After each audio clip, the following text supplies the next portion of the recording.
Donc ce soir pour l'enseignement, la communion et la séparation, un vaste sujet. On va essayer de décortiquer certaines choses ce soir parce que c'est important de comprendre quelle communion, c'est important de comprendre aussi que parfois se séparer de certaines choses, c'est pas un manque d'amour. Même se séparer de certaines personnes, c'est pas un manque d'amour. On va essayer de voir sous plusieurs angles, justement, pour qu'on puisse comprendre comment Dieu veut fonctionner, comment Dieu voit les choses et comment les apôtres qui ont été bâtis sur le fondement de Christ ont pu donner comme conseil aux assemblées. Donc c'est important, voilà, de surtout chercher la face de Dieu, de chercher la vision de Dieu sur les choses, la compréhension de Dieu, puisque notre amour humain, notre compréhension humaine, notre manière de bâtir humaine, elle n'accomplit pas la justice de Dieu. Donc, qu'on puisse rechercher sa volonté à lui, sa face à lui, sa manière de voir à lui, plutôt que la nôtre. Et même notre bon amour humain, comme je le dis souvent, dans les narines de Dieu, ça peut sentir mauvais. Donc, mettons de côté nos bonnes pensées à propos de Dieu, nos bonnes pensées sur comment ça devrait se passer, sur comment il devrait faire, ce qui est juste ou bien ou mal de faire. Quand on dit c'est bien ou c'est pas bien, ou on aurait dû faire comme ça ou pas comme ça, et on est déjà en train de raisonner avec l'arbre de la connaissance du bien et du mal, qui nous dit qu'est-ce qui est bien ou qu'est-ce qui est mal de faire, à notre humanité qui décide, qui est coupée de Dieu dans cette relation-là, où il y a un voile qui se met, ou alors est-ce que c'est Christ qui va nous dire ce qui est juste ou ce qui est bien de faire dans les situations. Donc s'il est Seigneur, est-ce qu'il est Seigneur aussi de ses décisions, de ses choix qui comportent une inconnue dont je ne connais pas la finalité? Est-ce qu'il est Seigneur aussi dans la manière de construire? Est-ce qu'il est Seigneur dans la manière dont lui il voit l'amour et la justice, qui n'est pas la justice des hommes? Est-ce qu'il est Seigneur dans sa folie qui dépasse ma sagesse humaine? Est-ce qu'il peut être Seigneur dans tous ces aspects-là de ma vie? Donc le mot communion, donc la définition du Larousse, la communion, union de plusieurs personnes dans la même foi, les différentes communions chrétiennes. La deuxième définition, c'est un parfait accord d'idées, de sentiments. Être en communion d'idées avec un ami. Donc, si on peut le définir, la communion en son nom, c'est l'union à une vision commune, Christ. Communion, commune union, union commune, c'est l'union à une vision commune, c'est l'union à un fondement commun. Puisque Amos 3.3, comment deux hommes peuvent-ils marcher ensemble s'ils ne sont pas accordés, s'ils ne sont pas au même diapason? Est-ce que deux joueurs de musique, s'ils jouent en fréquence diapason du La 440 ou l'autre 432, est-ce qu'ils sont sur le même accord? Est-ce que si un joue son rythme ou l'autre joue telle mélodie hors de la gamme, on ne peut pas être en accord. C'est le reflet physique de réalités qui sont spirituelles. Donc Dieu, il est pour la communion, il est pour une union commune pour pouvoir bâtir, mais pas une union commune de nos pensées humaines, pas une union commune de la chair, puisque c'est la communion en son nom. Lorsque vous réunissez en mon nom, et on a vu la dernière fois que son nom, il portait toute l'expression, le mot, tout ce que vous demanderez en mon nom, porte toute l'expression de l'œuvre à la croix, du rang de Jésus, de son autorité, tout ce qui est évoqué ou ressenti quand on invoque ce nom-là. Donc il y a une compréhension de son œuvre qui est là derrière. Donc déjà, c'est pas parce qu'on dit le mot qu'on est tous en communion dans la même vision. C'est pas parce qu'on dit le mot Jésus. Aujourd'hui, si je vous dis, par exemple, vous voyez, on va parler de l'actualité, vous voyez le président russe, il parle de Jésus et il bénit même ses chars et puis tous ses missiles et toutes ces choses-là. Est-ce qu'aujourd'hui, si vous êtes dans une assemblée, un groupe de maison, et qu'il vient et qu'il vous dit Jésus, est-ce que vous vous sentez vraiment en communion, en union commune avec lui malgré qu'il dise Jésus? Donc la communion, elle est importante, à une vision commune, à un fondement commun. 1 Corinthiens 10, versets 15 à 17. Je parle comme à des hommes intelligents. Jugez vous-même de ce que je dis. La coupe de bénédiction que nous bénissons, n'est-elle pas la communion au sang de Christ? Le pain que nous rompons, n'est-il pas la communion au corps de Christ? Puisqu'il y a un seul pain, nous qui sommes plusieurs, nous formons un seul corps, car nous participons tous à un même pain. Donc il y a une communion à Christ et il y a une communion au corps. Et donc le corps, il doit être aligné sur le même diapason pour qu'on puisse être en unité, pour qu'on puisse prendre part des bénédictions de la communion qui est spirituelle. Quand on communie avec le Seigneur, on télécharge des bénédictions.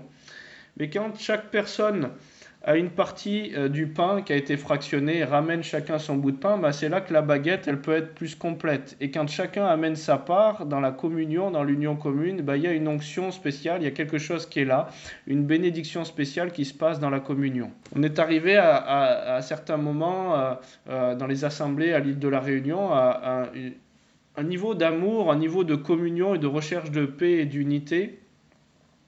Parce que des personnes avaient travaillé sur leur identité, étaient guéries de certaines choses et recherchaient la face de Dieu avec violence plutôt que la division et que leur ego gagne la partie. Et donc mes parents qui ne sont pas chrétiens, simplement parce qu'ils venaient dans les réunions ou même un repas où on était là vraiment en osmose à porter la gloire de Dieu, mon père il ne savait pas ce qui lui arrivait, il se mettait à pleurer. Il y avait des personnes qui étaient touchées simplement dans la présence de Dieu et la communion.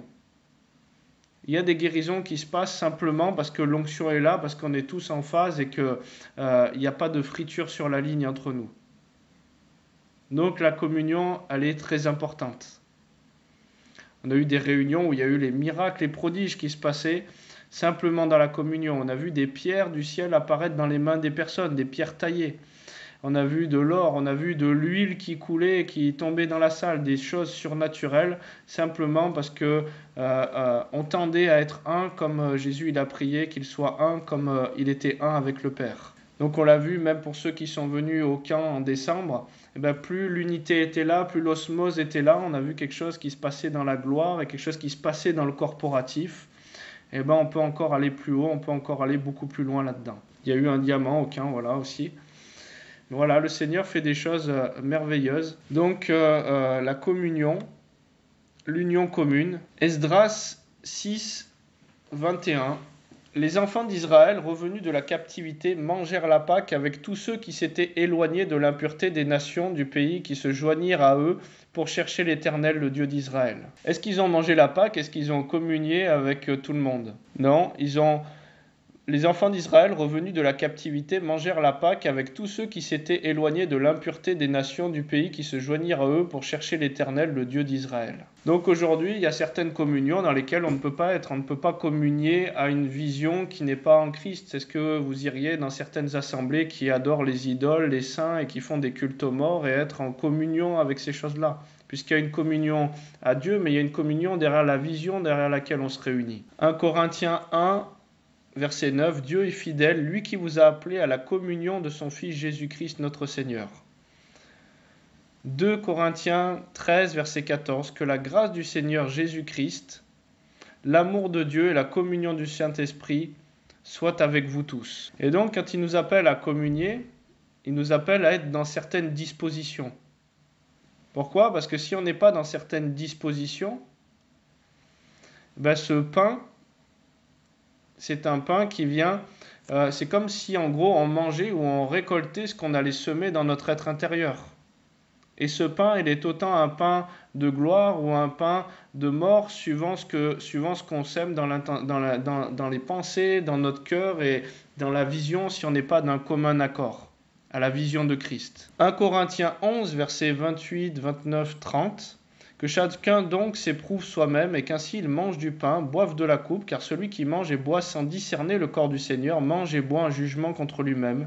C'est pour cela qu'il y a parmi vous beaucoup d'infirmes et de malades et qu'un grand nombre sont morts. Donc c'est autant un pain de vie, un pain de résurrection qui peut amener la vie. On a vu des personnes guéries dans la scène, dans la communion et dans l'unité. On a vu des personnes délivrées simplement en prenant ce repas dans les bonnes dispositions de cœur du Seigneur, mais j'ai aussi vu des personnes qui tombaient malades et qui étaient très malades, et je savais très bien que le Seigneur me montrait que ces personnes, leur cœur n'était pas là, que les critiques étaient là, que ces choses-là étaient là, mais les personnes venaient dans ces instants à la communion. Il y a d'abord un principe spirituel derrière la communion. C'est pas juste prendre un joli bout de pain et prendre un peu de vin et puis se regarder tendrement dans les yeux parce qu'on a craqué la biscotte et qu'on en a donné un petit peu à notre voisin avec un air comme si on était pieux en regardant la personne. Non, il y a vraiment une recherche intérieure de la sainteté de Dieu et de la vision de Dieu plutôt que de mettre l'accent sur l'aspect extérieur. Donc la Bible, elle dit qu'on récolte ce qu'on sème. Donc c'est comme si on vient devant Dieu et juge-moi, en gros. C'est ou la grâce ou alors ce qu'on a voulu semer. Si on se positionne dans ces voies. Donc il y a une notion où il faut venir s'éprouver. Si tu as quelque chose contre ton frère ou ta sœur avant de manger ou quoi, la Bible elle te dit va, tu te réconcilies, tu te mets dans la disposition de Dieu pour communier parce que c'est d'abord au Seigneur que tu communies. Et sinon, avec quoi tu es en communion si c'est pas lui qui est Seigneur et que tu fais dans cette communion, tu ne respectes pas ses principes. L'ennemi trouve une brèche, puisque c'est le péché qui finalement nous éloigne de la communion avec le Seigneur. 2 Corinthiens 6, versets 14 à 17. Ne vous mettez pas avec les infidèles sous un joug étranger, car quel rapport y a-t-il entre la justice et l'iniquité? Quel y a-t-il de commun entre la lumière et les ténèbres? Quel accord y a-t-il entre Christ et Bélial, ou quelle part a le fidèle avec l'infidèle? Quel rapport y a-t-il entre le temple de Dieu et les idoles? Car nous sommes le temple de Dieu vivant, comme Dieu l'a dit, j'habiterai, je marcherai au milieu d'eux, je serai leur Dieu, ils seront mon peuple, c'est pourquoi sortez du milieu d'eux, séparés de vous, dit le Seigneur, ne touchez pas à ce qui est impur, et je vous accueillerai. Donc le Seigneur, pour pouvoir communier à sa vision, il va nous appeler à une séparation de certaines choses. C'est pas communier à un tout venant d'idées, c'est pas communier à un tout venant de concepts et approuver et valider toutes les actions extérieures que peuvent faire les personnes sous prétexte de l'amour. Aujourd'hui, l'amour, on peut y mettre plein de choses derrière et avec notre pensée humaine et philosophique acceptée en ce moment, puisque c'est de l'amour, c'est bon, il faut laisser les gens.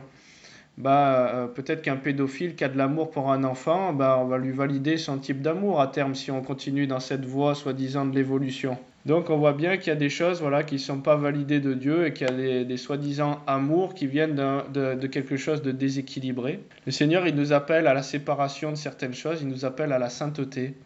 Lévitique 20, 26, vous serez saints pour moi, car je suis saint, moi l'Éternel, je vous ai séparés des peuples afin que vous soyez à moi. Ésaïe 59, à partir du verset 1 jusqu'au verset 9. C'est important, on est dans des assemblées, et on dit qu'on est là pour communier, mais on communie à un fondement commun, on communie à un accord commun. Et moi j'ai déjà vu des personnes, on prenait par exemple un temps de louange, et Dieu c'est un Dieu d'ordre, et donc Dieu il est pour le commun accord sur ce qui est en train de se passer. Et pendant qu'on disait à tout le monde, s'il vous plaît, on se centre sur l'adoration à Dieu et ci et ça, et les personnes étaient sur leur téléphone portable ou en train de papoter, de raconter leur journée, tout ça, et on n'est pas en commun accord à ce qui est en train de se passer dans le respect de l'autorité de Dieu et de ce qui se passe. Et donc, il dit qu'il y a un temps pour toute chose aussi, et que Dieu, c'est un Dieu d'ordre. Et c'est important vraiment d'être au même diapason quand on est en train de faire les choses, d'être aligné. Imaginez que vous parlez, je sais pas moi, votre épouse, elle veut vous parler de quelque chose qui est super important et puis vous êtes en train de regarder le match de foot et vous êtes à fond dans le match de foot. Est-ce que vous vous sentez en communion? Est-ce que vous vous sentez dans la relation? Est-ce que vous vous sentez en unité sur ce qui est en train de se passer? Donc Dieu, c'est toujours un Dieu d'ordre. Et même, il y a des personnes, on peut louer le Seigneur, prendre un temps de louer le Seigneur, on peut prendre un temps de prière. Et c'est important d'être dans le temps et de ce qu'on est en train de faire à ce moment-là, parce que si on sort, moi j'ai vu des personnes qui disaient, allez, moi je me lève, j'ai reçu une parole pendant qu'on était dans la louange, ils prenaient le micro et puis commençaient à donner les paroles qu'ils avaient reçues. Peut-être que c'était juste de le donner à un certain moment, mais c'était pas le temps de donner des paroles prophétiques, c'était le temps dans la louange et l'adoration, et puis ça a cassé toute l'onction qui démarrait dans la louange et dans l'adoration. Donc c'est pour ça qu'il faut faire les choses selon le fonctionnement de Dieu et d'un commun accord et dans le respect des fonctions d'autorité de ce qui est en train de se passer. Ésaïe 59, à partir du verset 1, « Non, la main de l'Éternel n'est pas trop courte pour sauver, ni son oreille trop dure pour entendre. Mais qu'est-ce qui nous éloigne de Dieu? Qu'est-ce qui nous sépare de la communion? Mais ce sont vos crimes qui mettent une séparation entre vous et votre Dieu. Ce sont vos péchés qui vous cachent sa face et l'empêchent de vous écouter, car vos mains sont souillées de sang, vos doigts de crime. Vos lèvres profèrent le mensonge. » Et des fois, on est même dans la communion chrétienne et puis on se critique entre frères et sœurs. On est même prêt à mentir pour essayer d'avoir raison dans notre cause quand notre ego est blessé vis-à-vis d'une autre personne. Ça, C'est une ombre, mais ça parle de notre réalité intérieure, ça. Vos doigts de crime, vos lèvres profèrent le mensonge, votre langue fait entendre l'iniquité. Nul ne se plaint avec justice, nul ne plaide avec droiture. Ils s'appuient sur des choses vaines et disent des faussetés. Ils conçoivent le mal et enfantent le crime. Ils couvent des œufs de basilic et ils tissent des toiles d'araignée. Celui qui mange de leurs œufs meurt, et si l'on brise un, il sort une vipère. Leurs toiles ne servent point à faire un vêtement, ils ne peuvent se couvrir de leur ouvrage. Leurs ouvrages sont des œuvres d'iniquité, et les actes de violence sont dans leurs mains. Leurs pieds courent au mal et ils ont hâte de répandre le sang innocent. Leurs pensées sont des pensées d'iniquité. Le ravage et la ruine sont sur leur route. Ils ne connaissent pas le chemin de la paix. Il n'y a point de justice dans leur voie. Ils prennent des sentiers détournés. Quiconque y marche ne connaît point la paix. C'est pourquoi l'arrêt de délivrance est loin de nous et le salut ne nous atteint pas. Nous attendons la lumière et voici les ténèbres, la clarté, nous marchons dans l'obscurité. Donc ça nous coupe de la présence de Dieu, ça nous coupe de la vie de l'esprit, ça nous coupe de certaines choses. Et aujourd'hui, est-ce que vous ne voyez pas dans certaines assemblées ou certains groupes des personnes qui se lèvent et puis on est là et puis on commence à critiquer un tel, on commence à critiquer ça, on commence à parler depuis la chair, c'est pas depuis le Saint-Esprit qui amène sa justice sur une situation. Bien sûr que le Saint-Esprit peut redresser, il peut dire des choses ou quoi, mais là on tombe dans des discours vains, dans des paroles intellectuelles, dans des projections de l'âme et des discours à propos de certaines choses. Et là on est en plein dans ce qui est dit dans ce passage-là. Et tout ce qu'on convoite à l'intérieur, ça vient, et tout ce qui sort à l'extérieur, c'est inique. Et le Seigneur, il nous appelle à nous séparer de ces choses-là. Il nous appelle à quitter ces fonctionnements. Il nous appelle à reprendre ces fonctionnements pour pouvoir avancer sur sa voie de justice et sur la communion à sa vision. Il y a un passage qui dit dans la Bible, une mouche, elle fait tourner l'huile du parfumeur. Et donc, quelque chose qui vient s'immiscer, ça peut faire frelater l'onction et limiter ce que Dieu veut faire dans l'onction et dans le corporatif. 1 Corinthiens 15, verset 3, « Ne vous y trompez pas, les mauvaises compagnies corrompent les bonnes mœurs. » Les mauvaises compagnies, les mauvaises communions, la mauvaise union commune corrompt les bonnes mœurs. Alors les mauvaises compagnies, elles peuvent être diverses et variées. Ça peut être des mauvaises musiques, ça peut être des mauvais films, ça peut être des mauvais jeux vidéo. Ça peut être des mauvaises relations avec un tel qui se nomme en frère, et finalement, il nous amène dans le décor. Il y a quelqu'un qui, il n'y a pas longtemps, me racontait qu'il avait vécu des libérations par rapport à la cigarette quand le Seigneur était venu, et puis avait rencontré des personnes qui se nomment en frère, aller dans les bars, aller dans les boîtes et tout ça, et puis fumer des cigarettes, et lui dit mais c'est bon, Dieu il n'est pas comme ça, il faut arrêter d'être religieux et constipé, il nous laisse la liberté, nanani nanana. Et puis sous l'influence de ses actions, alors qu'elle a été libérée, elle a recommencé à fumer, si vous voulez. Moi j'ai vu des personnes qui étaient engagées dans le Seigneur sous couvert d'une mauvaise communion dans la grâce et d'une mauvaise, soi-disant, liberté dans l'esprit, se remettre à boire de l'alcool, à tomber dans l'alcoolisme, à tomber dans les cigarettes. J'ai vu 2 frères qui avaient été délivrés des cigarettes et qui n'étaient plus dans les boîtes de nuit et les trucs comme ça, qui commençaient même à prier pour les gens, retomber dans les cigarettes, retomber dans l'alcool et retomber dans les boîtes de nuit et dans toutes les choses dans lesquelles le Seigneur avait commencé à les sortir à cause de certaines personnes qui étaient venues avec des mauvaises communions, avec des mauvaises influences. Un mauvais évangile de la grâce peut être aussi une mauvaise communion, quoi. Donc le Seigneur, il nous appelle à veiller à la communion en lui. 1 Corinthiens 5, à partir du verset 9, « Je vous ai écrit dans ma lettre de ne pas avoir des relations avec les impudiques, non pas d'une manière absolue avec les impudiques, ça veut dire qu'il ne faut pas avoir de relation, ne pas avoir de relation du tout avec des gens qui sont un peu légers dans ce monde, parce que sinon on ne les évangéliserait pas. Non pas d'une manière absolue avec les impudiques de ce monde, ou avec les cupides et les ravisseurs, ou avec les idolâtres, autrement il vous faudrait sortir du monde. Maintenant, ce que je vous écris, c'est de ne pas avoir de relation avec quelqu'un qui se nomme en frère, donc qui se dit porter le nom du Seigneur et porter sa communion et porter sa vision. Maintenant, ce que je vous ai écrit, c'est de ne pas avoir de relation avec quelqu'un qui se nomme en frère, est impudique, ou cupide, ou idolâtre, ou outrageux, ivrogne, ou ravisseur, de ne pas même manger avec un tel homme. Qu'ai-je en effet à juger ceux du dehors? N'est-ce pas ceux du dedans que vous avez à juger? Et effectivement, certaines pratiques, certaines manières de faire, on doit se positionner pour juger certaines choses qui sont iniques et ne pas tolérer le tout venant de n'importe quoi au sein des assemblées. Pour ceux du dehors, Dieu les juge, ôtez le méchant du milieu de vous.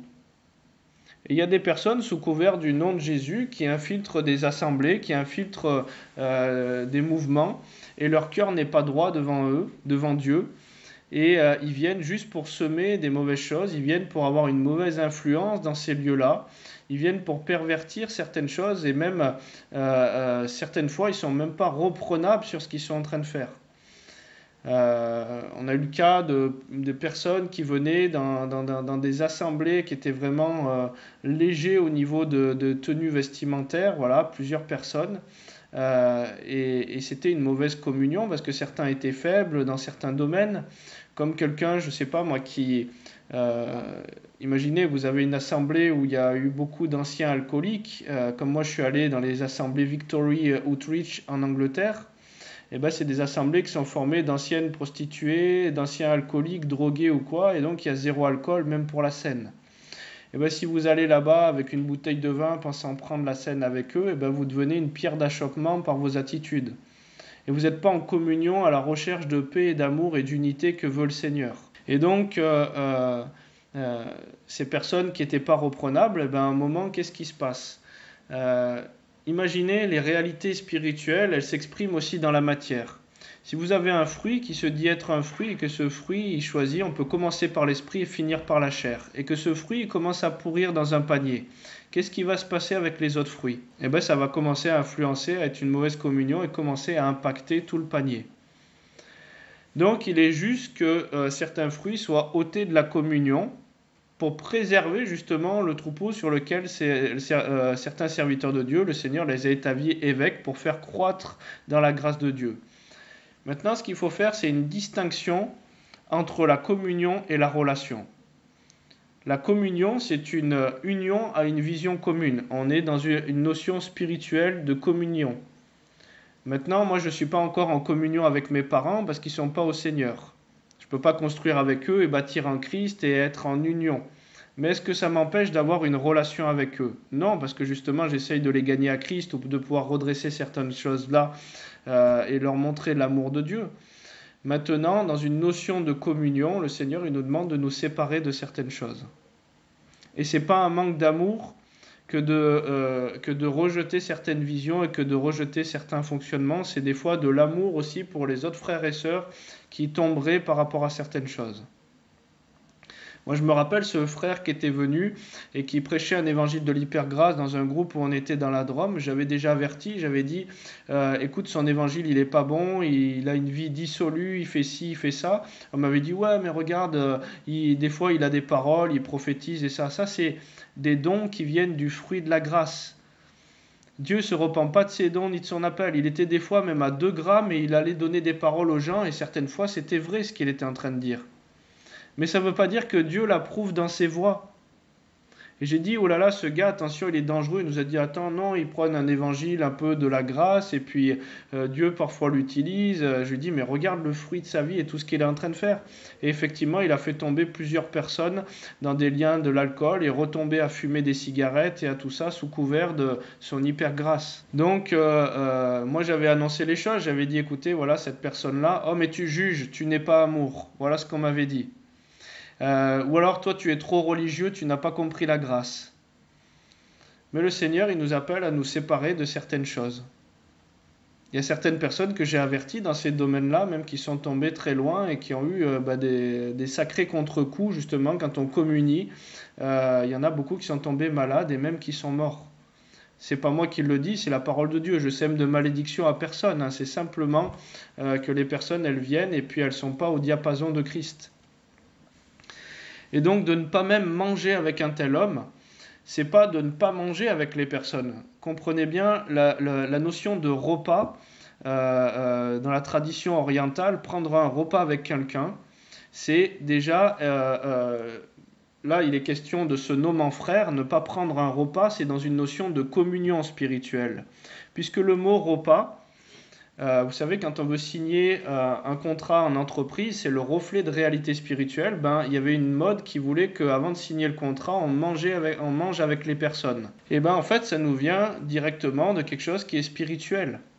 Puisque le mot bérit en hébreu pour le mot alliance, il a une racine qui vient de bara, qui veut dire manger, consommer de la nourriture, prendre un repas avec quelqu'un. Et donc c'est pas de ne pas manger avec une personne, mais c'est de ne pas manger dans une notion de communion spirituelle à ces mauvaises choses, à ces mauvais dires des personnes, à ces critiques, à ces mauvaises cultures vestimentaires ou à toutes ces choses-là. Le Seigneur, il nous appelle à nous séparer de certaines choses. Donc c'est pas un manque d'amour.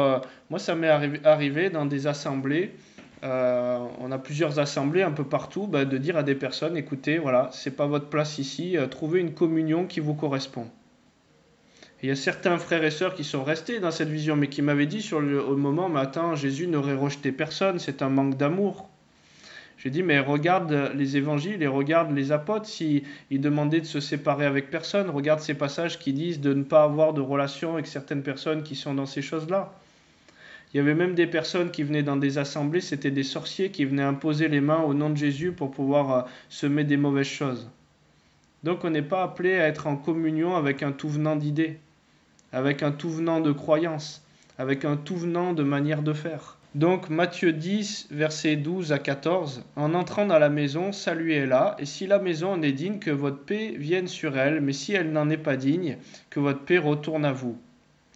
Lorsqu'on ne vous recevra pas et qu'on n'écoutera pas vos paroles, sortez de cette maison ou de cette ville et secouez la poussière de vos pieds. Donc le Seigneur, des fois, il amène une séparation de certains lieux, il amène une séparation avec certaines personnes, il amène une séparation avec certaines communions.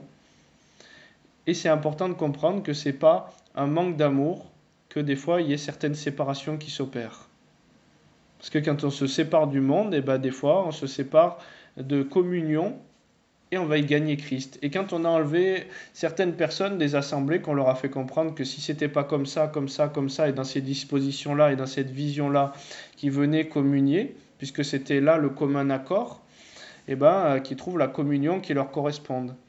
Quand ces personnes sont parties, il y a des fois des assemblées, on a eu 5 personnes qui partaient, mais on en a gagné 20, 30, 40 ou 50, que le Seigneur ne pouvait pas ramener dans la communion, parce que tant qu'il y avait toutes ces blessures et toutes ces choses qui étaient véhiculées, ça aurait encore amené des traumatismes à d'autres qui n'auraient pas pu croître dans la grâce et dans la volonté de Dieu. Donc j'espère que je choque personne, mais en tout cas, pour moi, c'est logique et les reflets des réalités spirituelles se voient aussi dans la matière, se voient sur la terre comme au ciel. Marc 6, verset 11. « Et il y a quelque part des gens qui ne vous reçoivent pas, qui ne vous reçoivent ni ne vous écoutent. Retirez-vous de là et secouez la poussière de vos pieds afin que cela leur serve de témoignage. » Paul, il était aussi radical dans ses lettres et dans ses courriers vis-à-vis des mauvais fonctionnements dans les assemblées, vis-à-vis de reprendre certaines personnes, vis-à-vis de dire de se séparer de certaines mauvaises communions qui corrompent les bonnes mœurs.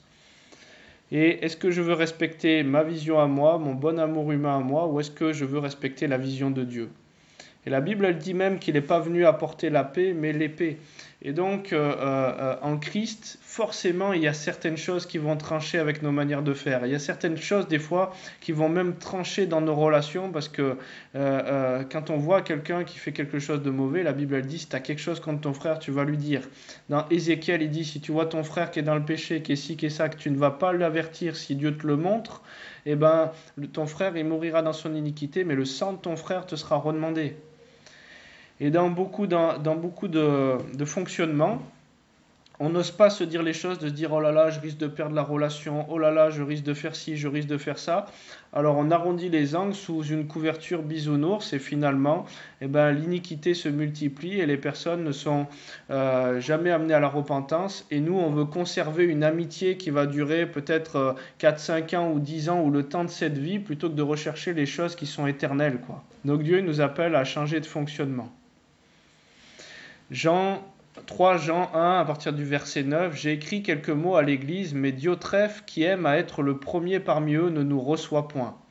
C'est pourquoi, si je vais vous voir, je rappellerai les actes qu'il commet, en tenant contre nous de méchants propos. Donc tiens, Paul, il va rappeler quelque chose alors que on nous dit, ouais, mais il faut pas que tu rappelles les fautes, il faut pas que tu dises les choses mauvaises à propos des gens. Bah, Paul, il est en train de dire qu'il rappellera les méchants propos et tout ce qu'il a fait d'inique, pour pouvoir justement confondre certaines choses et amener certaines coupures, certaines communions. En tenant contre nous de méchants propos, non content de cela, il ne reçoit pas les frères et ceux qui voudraient le faire. Il les en empêche et les chasse de l'Église.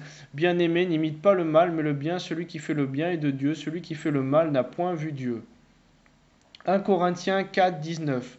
Mais j'irai bientôt chez vous, si c'est la volonté du Seigneur. Je connaîtrai non les paroles, mais la puissance de ceux qui se sont enflés d'orgueil. Car le royaume de Dieu ne consiste pas en paroles, mais en puissance. Que voulez-vous, que j'aille chez vous avec une verge ou avec un amour et dans un esprit de douceur?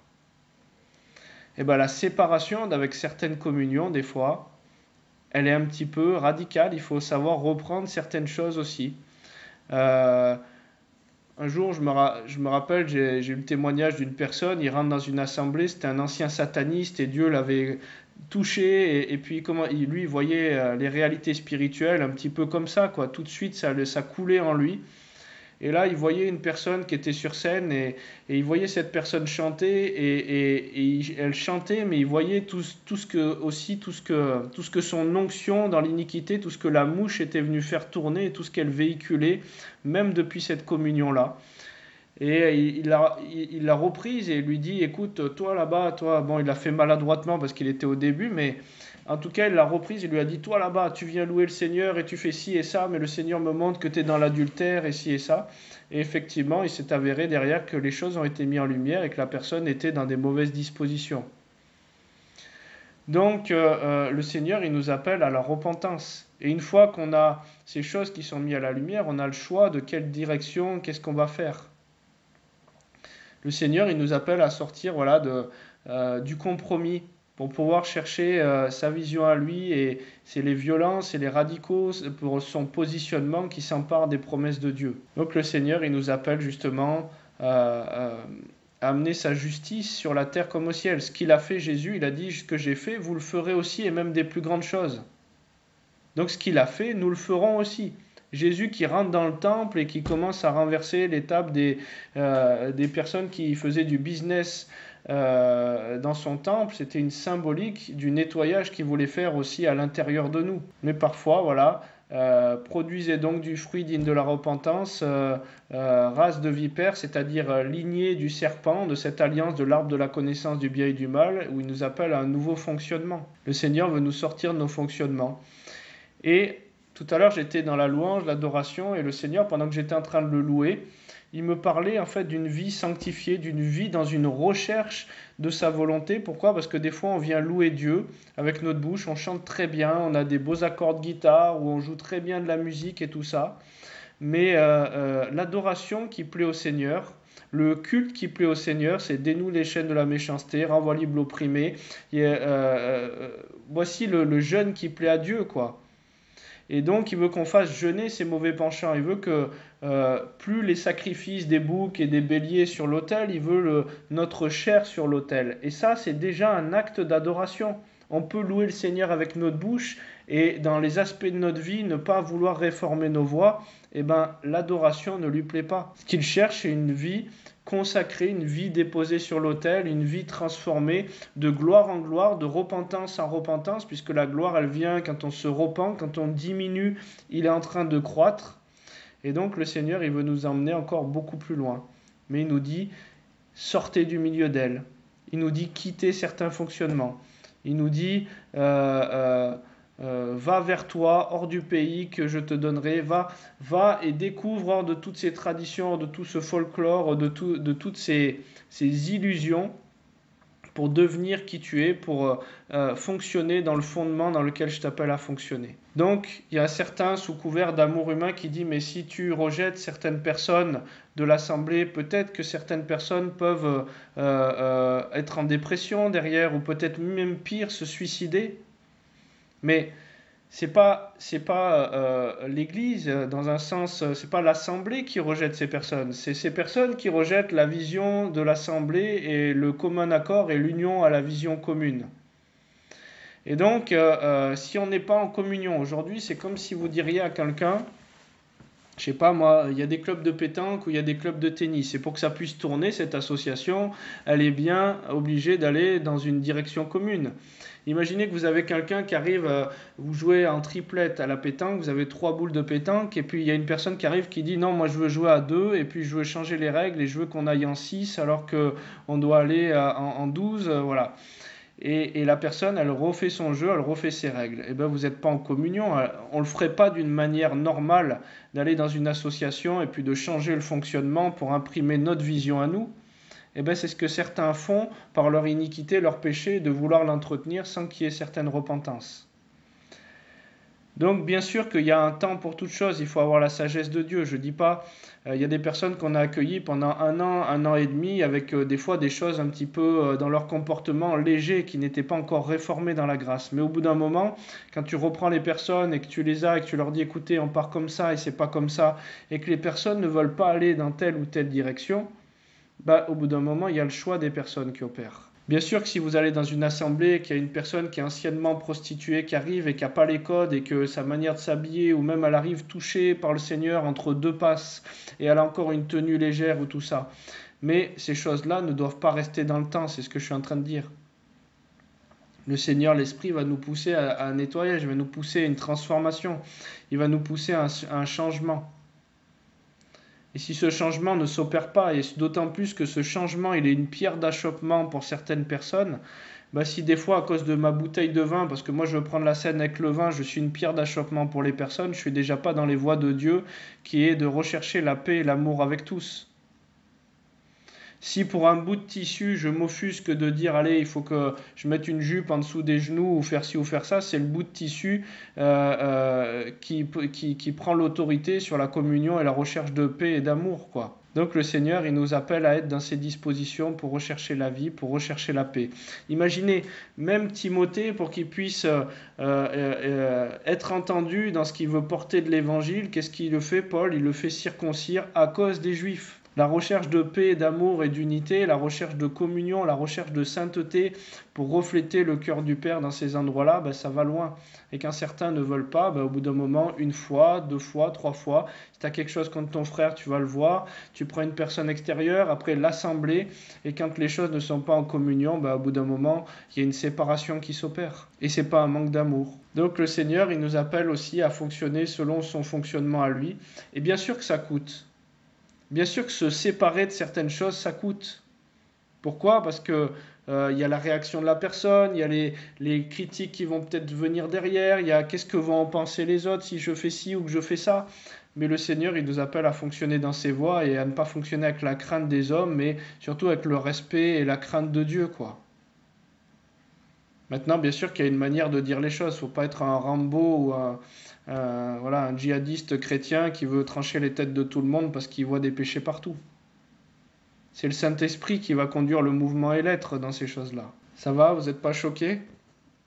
Vous ne direz pas, Cyril, il manque d'amour. Attends, regarde ces messages. Et il nous appelle à nous séparer de certaines choses. Mais Seigneur, voilà, que tu puisses nous amener dans la compréhension des réalités célestes pour fonctionner dans ta volonté, pour fonctionner dans ta vérité, puisque tu as un chemin de vérité et de vie et qu'on ne peut pas communier à toutes les vérités, on ne peut pas communier à toutes les visions. Et même des fois, 2 visions, ben en fait, qu'est-ce que ça fait? Ça fait 10 visions. Donc Seigneur, on veut appeler ton fonctionnement dans l'assemblée, dans le corporatif, Seigneur. On appelle ta grâce au nom de Jésus. Seigneur, que tu libères les compréhensions, que tu libères les raisonnements, que tu libères même le courage de dire les choses, de se dire les choses. Si on s'appelle frères et sœurs, Seigneur, tu ne veux pas qu'on nourrisse des choses et des critiques et ces langues iniques qui se lèvent derrière. Tu veux qu'on aille voir la personne et qu'on lui dise des choses dans la lumière. Tout ce qui est occulté, ça devient dans les ténèbres et ta lumière ne les touche pas. C'est les bases de l'occultisme. Occulter, mettre dans les ténèbres. Tu veux que les choses arrivent à la lumière. Qu'on se parle si on s'appelle frères et sœurs. S'il y a quelque chose qui dérange dans les comportements. Et Seigneur, qu'on puisse être reprenable aussi par le Saint-Esprit, et le Saint-Esprit à travers quelqu'un que tu veux mettre sur notre route aussi pour nous parler, puisque tu passes aussi à travers le corporatif. Mais Seigneur, c'est surtout le respect de tes voies, le respect de ta Seigneurie, plutôt que notre ego, plutôt que nos blessures internes, plutôt que notre envie d'avoir raison ou notre envie de fonctionner comme on l'entend, sous couvert d'une fausse liberté, puisque la vraie liberté, elle est en toi, elle est dans ton fonctionnement à toi. Seigneur, on renonce à la fausse liberté humaine. Seigneur, pour te faire Seigneur même de ce que doit être la liberté dans ton fonctionnement, dans ta vision à toi. Seigneur, on renonce à la crainte des hommes. Et Seigneur, s'il y a des choses auxquelles on communie qui ne sont pas à ta gloire et que tu veux révéler, Seigneur, que tu révèles les choses, les mauvaises communions, ce qui est des mauvaises compagnies pour nous, de ce dont tu veux qu'on se sépare. Les choses avec lesquelles on communie et qui viennent nous lier, qui viennent nous amener une culture, une mauvaise pensée. Oui, comme il dit Jean-Marc, il y a une notion de patience. Dieu, il est patient, il use de patience afin que tous soient sauvés. Il use de patience. Mais voilà, il faut discerner le Saint-Esprit parce que Dieu, il avertit des fois, une fois, et il demande d'être patient avec certaines personnes qui sont en croissance, mais quand les choses durent pendant 1 an et demi, 2 ans, 3 ans, et qu'en plus ça devient impactant pour tout le monde, le Seigneur, il nous appelle aussi à fonctionner selon ses principes à lui. Mais il use de patience, mais au bout d'un moment, quand on veut aller trop loin, on récolte ce qu'on sait, mais il y a une séparation d'avec Dieu, puisqu'il y a une séparation qui se fait à travers nos choix. Il y a une séparation qui s'est faite dans les lieux célestes à travers le choix de communier à l'arbre de la connaissance du bien et du mal ou à la volonté de Dieu. Donc le Seigneur, il nous appelle aussi dans des communions. Et même si certaines personnes, à travers certaines décisions, certains positionnements, certaines annonces de la vérité, refusent cette communion-là, et qu'il leur arrive quelque chose, ou même qu'ils tombent en dépression parce qu'on ne communie plus avec eux. Mais c'est leur relation et leur choix de ce qu'ils vont accueillir ou de ce qu'ils vont faire de ces choses-là. Jésus, il a continué sur un positionnement, il a continué sur une communion, et Judas, il a pris la scène avec Jésus. Il a fini par se suicider. Mais on n'est pas responsable non plus de tous les agissements des personnes. Ça veut dire que sinon, par peur qu'il arrive quelque chose aux personnes, on ne fait plus rien et on ne dit plus rien aux personnes. Donc on n'est pas responsable du choix des personnes. On est responsable de ce que nous, on peut dire et de la manière dont on veut le dire si Dieu veut faire, mais là, ce que la personne va faire avec ça, ou si elle nous culpabilise, il y a des personnes qui culpabilisent. Oh là là, regardez, alors du coup on m'a coupé des communions et je suis seul et je suis ci et je suis ça. Mais qu'est-ce que Dieu dit? C'est surtout ça qu'il faut rechercher. La compassion humaine, la pitié humaine, il y a même des personnes qui se servent de faux bénéfices pour pouvoir rendre captifs les personnes. Il y a des personnes qui usent de faux bénéfices de l'infirmité pour manipuler les personnes et qu'elles soient à leurs petits soins et leur attention tout le temps. Le Seigneur, il nous appelle à fonctionner en esprit et à discerner les choses.